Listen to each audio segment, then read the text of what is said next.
Hello guys, so this is just a quick tip video, an unplanned video to show you just some quick tip. So I created all these trees here. It's just one tree. I duplicated again and again all in one layer, and then I tried to make them into separate layers, and these reflections on top of the trees got all messed up. You see that some reflections that should be behind, it's crossing the other reflections.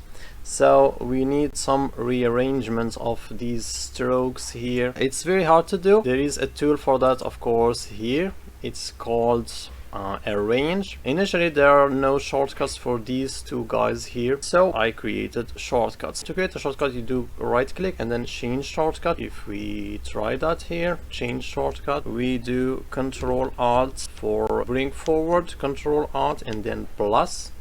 And you see it's recorded here. Control Alt numpad plus, and for send backward Control Alt numpad minus. So you choose, of course, any shortcut you want. Just make sure that you don't override some other shortcuts, especially if it's a shortcut that you really need. Otherwise you can, of course, override the shortcuts that you don't need. And to do the arranging, of course, now I have to select my stroke here. Let's disable overlay and let's try our shortcut. So it's Control Alt minus to get it back. Of course I have a lot of trees, so I have to do a lot of minus here. 6.5 hours later. So imagine if I'm doing this by going to the menu again and again and again. Oh, it worked, I think. So let's do some plus now. Still there is some crossing, so I guess maybe there's a fill that's missing or that needs to be brought forward. So what's wrong? Yeah, I think I need to arrange this tree behind it. So let's select this tree.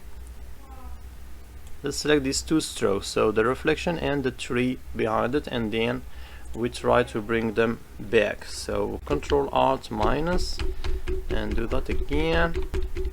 Day 2. Yes, this is good. So where is our reflection now? Yeah, I'm going to bring our reflection again a little bit forward. So Control Alt plus. No, that's weird, really. Select only the tree. Control Alt plus plus plus plus plus plus. Yes, this is what I wanted to do. This tree and its reflection to be behind this tree. Of course, there is a lot much to do. You have, I think, some other example like this tree here. So imagine if I wanted it to be behind these two trees. That's actually much easier to do. So you have to select these two strokes, select the right layer. I think it's this one. Yes, and in this case you don't need to do bring backward, but because it is the last tree in this forest, you will just do arrange and send to back it and its reflection, and it is done. So this was a quick tip on how to use shortcuts to speed up your work. I think I might just draw the forest again instead of trying to fix this mess. But well, thank you for watching and see you in another video. Peace.